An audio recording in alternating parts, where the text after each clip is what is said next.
नमस्कार, जेके किचनमध्ये आपले स्वागत आहे। आज आपण अशी सांबारची रेसिपी बनवणार आहे आणि ही जे सांबार आहे हे आपण भातासोबत आणि इडली सोबत खातो। याची ही रेसिपी मी आज बनवणार आहे। बघू आपण आपल्या रेसिपीला सुरुवात करूया। त्यासाठी मी 1 कपभर डाळ घेतली, ती तुरीची डाळ घेतली। मी फक्त तुरीच्या डाळीचेच सांबार बनवणार आहे। ती डाळ जी आहे ती 2 ते 3 पाण्याने स्वच्छ धुवून घेतली आहे आणि अगोदर आपण ती कुकरमध्ये लावून घेणार आहे। त्यामध्ये आपण पाणी टाकणार आहे आणि जे स्टीलचं कुकर आहे त्यामुळे त्यामध्ये मी थोडंसं पाणी जास्त घालणार आहे। आता हे जे पाणी घातलं आहे, या पाणी घातल्यानंतर आपण यामध्ये थोडीशी हळद घातली आहे आणि आपण यामध्ये हिंगसुद्धा घालणार आहे।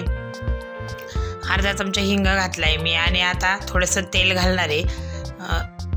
आता आपण कुकरचं झाकण लावून मी कुकरच्या 2-3 शिट्ट्या करून घेणार आहे। 3 शिट्ट्यामध्ये आपली डाळ शिजणार आहे आणि आपल्याला ही जी डाळ आहे ही जास्त शिजून द्यायची नाही आहे। थोडीशी आपल्याला ती थोडी शिजून म्हणजे पूर्ण गाळ होऊन द्यायचा नाही आहे, थोडीशी डाळ राहिली पाहिजे अशी डाळ करायची आपल्याला, कारण सांबारभोवती खाताना डाळ ही दिसली पाहिजे। अशा प्रकारे आपण ही डाळ बनवणार आहे आणि खाताना पण ती छान लागते। बघू शकता अशी ही डाळ आपली 2 ते 3 शिट्ट्यामध्ये शिजलेली आहे। आता आपण या सांबारला फोडणी देणार आहे। त्यासाठी मी कढई गरम करायला ठेवली आहे आणि 2 ते 3 चमचे तेल घातलं आहे। तेल आपलं गरम झालं की त्यामध्ये आपण फोडणी देणार आहे त्याला। आता यामध्ये आपण अर्धा चमचा मोहरी घातली आहे, नंतर यामध्ये आपण अर्धा चमचा जिरे घातली आहे। बघू शकता अशा प्रकारे आपण याला चांगले तडतडून द्यायची आहे। तडतडल्यानंतर आपण यामध्ये जे कांदा चिरून घेतलेला बारीक चिरलेला कांदा आहे तो घालणार आहे। 1 कांदा मी चिरून घेतलेला आहे। आता तो सुद्धा आपण यामध्ये परतून घेणार आहे। कांदा आणि टोमॅटो हे दोन्ही सुद्धा आपण परतून घ्यायचे। कांदा मऊसूत होऊन द्यायचा आहे चांगला। बघू शकता असा कांदा सुद्धा मी यामध्ये घातला आहे आणि कांदा टोमॅटो हे सर्व जे आहे, वांगे, कांदा, टोमॅटो आणि कढीपत्ता, गाजर सुद्धा मी यामध्ये बारीक चिरून घातलेले आहे आणि शेवग्याची शेंग ती सुद्धा मी यामध्ये घातलेली आहे। आता आपण हे जे आहे हे सर्व असं यामध्येच परतून घेणार आहे। चांगलं असं परतून घ्यायचं आहे जेणेकरून ते लवकर शिजेल, वाफेवरच शिजून जातात या भाज्या।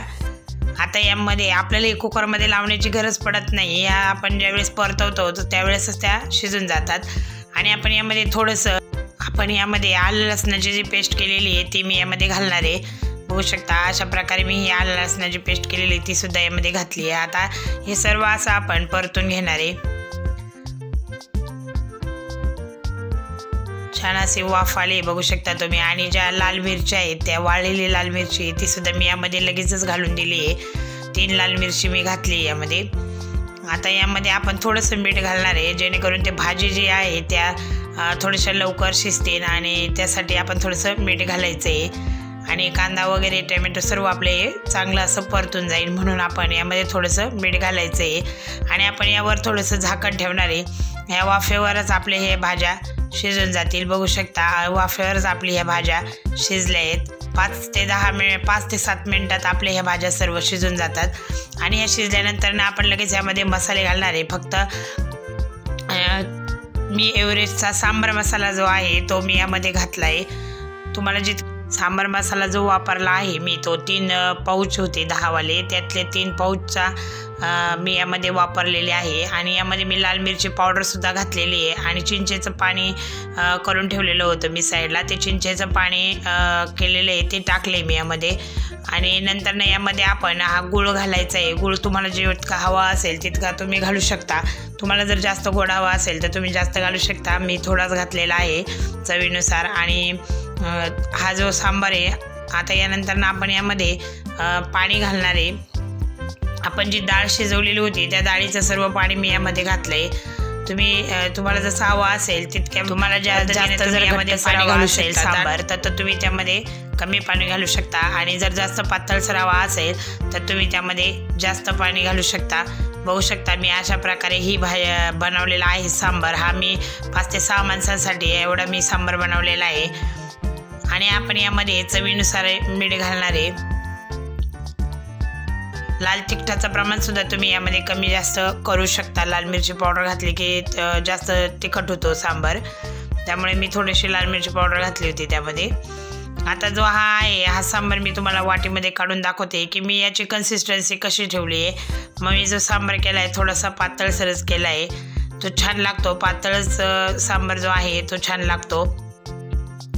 बघू शकता अशा प्रकारे आपला हा सांबार जो आहे तो तयार झाला आहे आणि आपल्या सांबारला तरीसुद्धा आलेली आहे. बघू शकता गरम गरम आपण असा हा मस्त सांबार इडलीसोबत खाऊ शकतो किंवा भातासोबत सुद्धा हा आपण सर्व करू शकतो. बघू शकता कशा प्रकारे आपला हा सांबार तयार झाला आहे. आणि तुम्ही ही जी रेसिपी आहे एकदा ट्राय करून बघा. ह्यामध्ये आपण कोथिंबीर राहिलेली होती ती घातली आहे. अशा प्रकारे हा सांबार तुम्ही बनवून बघा. आणि व्हिडिओ जर आवडला असेल तर लाईक करा, शेअर करा. वेळात वेळ काढून तुम्ही माझा व्हिडिओ बघितला त्याबद्दल धन्यवाद.